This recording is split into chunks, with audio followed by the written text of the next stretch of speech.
The Galactic Council chamber buzzed with alien voices as representatives from across the galaxy gathered for their monthly session. The massive dome-shaped hall floated in space, its transparent walls showing the stars beyond. Inside, hundreds of species sat in curved rows. Each more advanced than the last dot. At the center podium stood Ambassador Kane, the lone human representative. His simple black suit looked plain next to the glowing robes and mechanical armor of other delegates. Other aliens whispered and clicked among themselves, pointing at the human with barely hidden amusement. "The floor recognizes the Terran delegate," announced Speaker Vox, a tall blue creature with 4 arms and glowing eyes. Kane stepped forward, holding a simple datapad. "Honored Council, humanity requests permission to establish mining colonies." In the outer rim sectors, laughter filled the chamber. The sound came in waves, some high-pitched chirps, others deep rumbles, and mechanical beeps from the robot delegates. "Mining colonies?" scoffed General Rax, leader of the powerful Red Fleet. His scarred face twisted into a grin, showing rows of sharp teeth. "What will you mine with, human? Your primitive tools? Your chemical rockets?" More laughter echoed through the hall. Kane remained calm, his hands steady on the podium. "We have developed efficient extraction methods," Kane replied simply. "Efficient?" chimed in Scientist Zin, her crystalline body sparkling with amusement. "Your species still uses metal tools and explosive chemicals. We have energy miners that can strip entire asteroids in minutes. What could you possibly offer?" The chamber erupted again. Even the normally quiet plant beings swayed in what Kane recognized as their version of laughter. Speaker Vox raised one of his 4 hands for silence. "The human request is ... noted. However, the Council believes those sectors would be better managed by more capable species."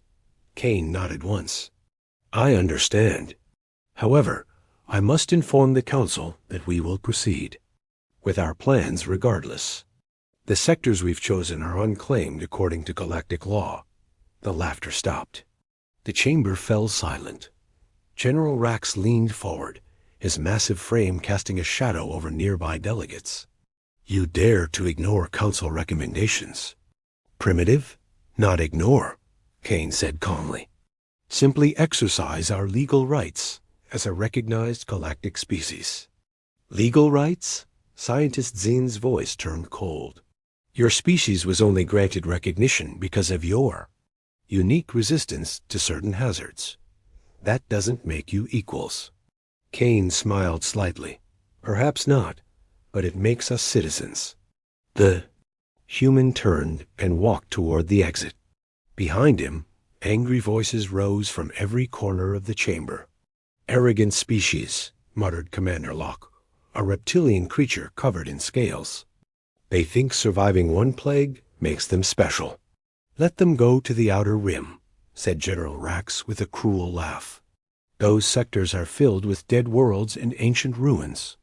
Nothing but radiation and ghost signals. Perfect for the simple humans." "Ancient ruins?" asked a younger delegate, a moth-like being with delicate wings. "From the old wars," explained Scientist Zin dismissively. "Thousands of years ago, before any current species achieved spaceflight. Just broken machines and dead cities. Archaeological garbage. The humans love their archaeology," laughed another delegate. "Always digging in dirt and studying old rocks." Speaker Vox struck his gavel against the podium. "The matter is settled. Humanity may pursue their mining venture in the designated sectors. Council moves to more important matters." As the session continued, none of the delegates noticed the small tremor that shook their station. None saw the brief flicker in the lights or heard the deep hum that lasted only a second. Far away, in the depths of space, something stirred. On the mining ship Simple Truth, Captain Ross checked his navigation charts one final time. The human fleet consisted of 12 basic vessels. No advanced technology, No energy weapons, just solid metal ships with simple crews. "Captain," called out Navigator Bell from her station. "We're approaching the first target system. Long range. Sensors show 3 dead planets and a debris field. Any signs of the ruins the Council mentioned?" Ross asked. "Affirmative. Large structures on the second planet. They look ... big, sir." Ross nodded. "Begin standard approach." "And Bell?" "Yes, Captain. Keep all sensors recording. Something tells me we're about to find more than just old rocks." Behind them, the stars seemed to pulse with an ancient rhythm, as if the galaxy itself was waking up from a very long sleep. 3 weeks later, the human mining fleet orbited the second planet in the system. The world below was gray and lifeless, its surface covered with massive geometric structures that stretched for miles. What the aliens had called archaeological garbage was clearly something far more significant. Captain Ross stood in the Simple Truth's observation deck, watching the planet slowly rotate beneath them. The structures weren't random ruins. They formed patterns, like a vast mechanical city built by giants. "Survey team reports are coming in," announced Communications Officer Park. "Dr. Webb wants to speak with you directly." Ross activated the COM system. "Go ahead, Doctor." Dr. Webb's excited voice crackled through the speakers. "Captain, these aren't just ruins. They're dormant machines. Massive ones. We're talking about constructs the size of mountains, all connected by underground power networks." "Any idea what they were used for?" Ross asked. "Based on the preliminary scans, they appear to be ... weapons platforms. Or ships. It's hard to tell where the planet ends and the machines begin." Ross frowned. "Weapons? Are they dangerous?" "That's the interesting part. They're completely powered down, but the power systems are intact. It's like they're sleeping, waiting for some kind of activation signal." Down on the planet's surface, Dr. Webb knelt beside a massive metal structure that rose from the ground. Like a silver mountain, her small human team looked tiny next to the alien construction. The metal was smooth and unmarked by time, despite clearly being ancient. "The material is unlike anything in our databases," reported Technician Gray, running his scanner along the surface. "It's not degrading at all. No rust, no wear, nothing." "And look at this," said Engineer Fox, pointing to symbols carved into the base of the structure. "These markings. They're not like any alien language we've encountered." Dr. Webb studied the symbols through her magnifying lens. They were simple geometric shapes, circles, lines, triangles, arranged in complex patterns. "Actually, they remind me of something. These basic shapes, they're mathematical concepts. Universal constants."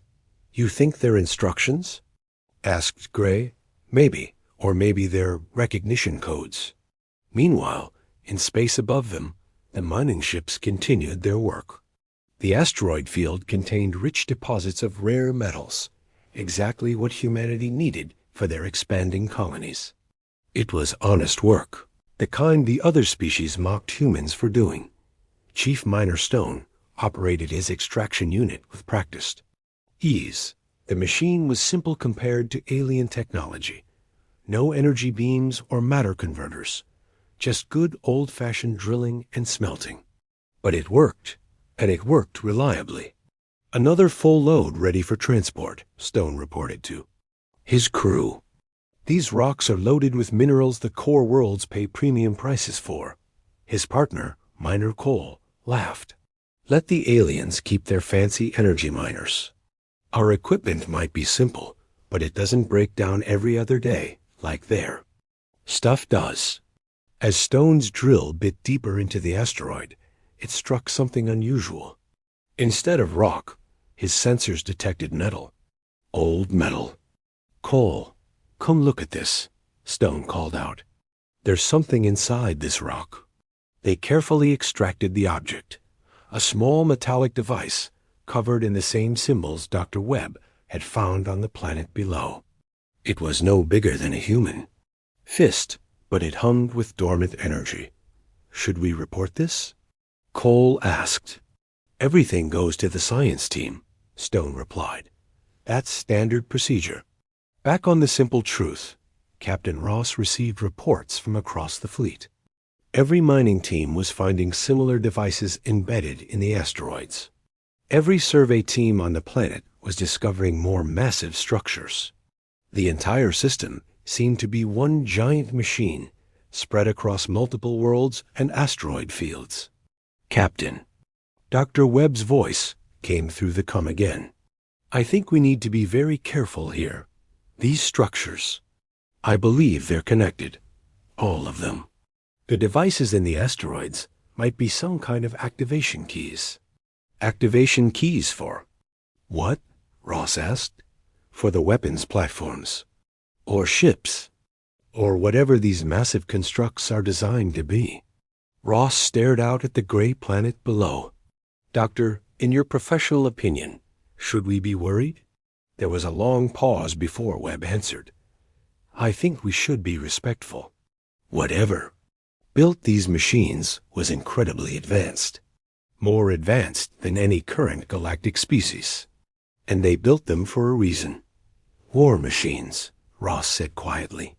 Yes, but the question is, war against what? What threat was so great that someone built weapons the size of mountains to fight it? As if responding to his words, a deep vibration shook the ship. Down on the planet, the massive structures began to glow with faint internal light. Something was waking up. The first sign of trouble came from the outer systems. Long-range sensors across the galaxy detected massive energy signatures moving through deep space, signals, unlike anything in recorded history. These weren't ships as any species understood. They were something else entirely. In the Galactic Council chambers, emergency alarms blared as reports flooded in from every corner of known space. Speaker Vox stood at the central podium, his 4 arms gesturing frantically as he tried to maintain order among the panicking delegates. Silence! Vox shouted over the chaos. We need calm analysis, not panic. General Rax slammed his fist on his delegation's table. Our border worlds are going dark. 3 entire systems have stopped responding to communications. The energy readings make no sense, reported Scientist Zinn, her crystalline form flickering. With stress patterns. These objects are larger than battle stations, but moving faster than our fastest scouts. It's impossible. Commander Locke's scales rattled with fear. Our advanced fleets report contact with things that don't match any known ship design. Massive creatures that seem to be part machine, part living tissue. The chamber fell silent at those words. Living machines were the stuff of ancient. Legends, stories told to frighten young aliens about the old days before civilization. Impossible, whispered a delegate from the insectoid hives. The Devourers are myths. Stories from the Dark Ages. What if they're not myths? Asked another voice from the back of the chamber. All heads turned toward the speaker. It was Ambassador Kane, the human representative. He stood calmly in his section, hands clasped behind his back. Explain yourself, human, General Rax growled. Kane stepped forward. My people have been studying the ancient ruins in the Outer Rim sectors. We've discovered something important. Those aren't just old buildings. They're weapons. Massive war machines built to fight something specific. You're talking nonsense, Scientist Zinn snapped. Those ruins are thousands of years old. Dead technology. Not dead, Kane replied quietly. Sleeping, and now they're waking up. Before anyone could respond, a new alarm sounded. The massive view screens around the chamber lit up with incoming transmissions from across the galaxy. The images showed the same terrifying sight, enormous creatures moving through space, their bodies combining organic curves with metallic armor plating. They moved like living things, but struck like warships. By the void, whispered Speaker. Vox, what are those things? Kane looked up at the screens with grim recognition. According to the records we found, they're called devourers. They consume entire star systems, converting matter and energy into more of themselves. The ancient civilization built the Titans to stop them. Titans? Several delegates asked at once. The mountain-sized machines we found.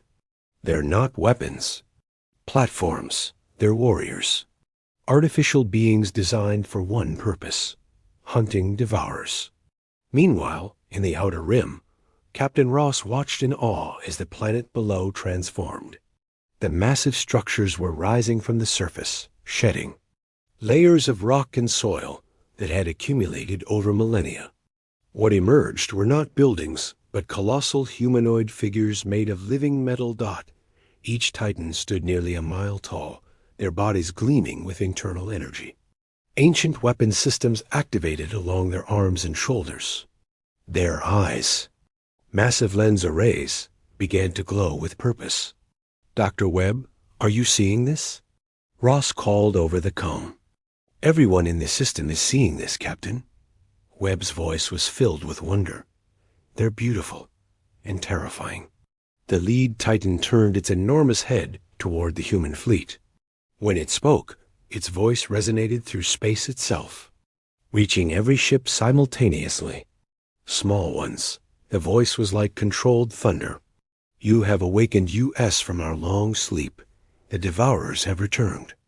Captain Ross activated his ship's main communications array. We are humans from the planet Earth. We found your activation keys by accident while mining asteroids. Humans, the Titan repeated, as if testing the word. You work with simple tools. You seek resources through labor. You are honest builders. Yes, Ross replied simply. We are. The Titan's head nodded slowly. The builders who created US were also honest. They built you not for conquest, but for protection. We understand your kind. Around the system, dozens of other Titans were awakening. Some emerged from asteroids that had concealed them for eons. Others rose from the surfaces of dead worlds.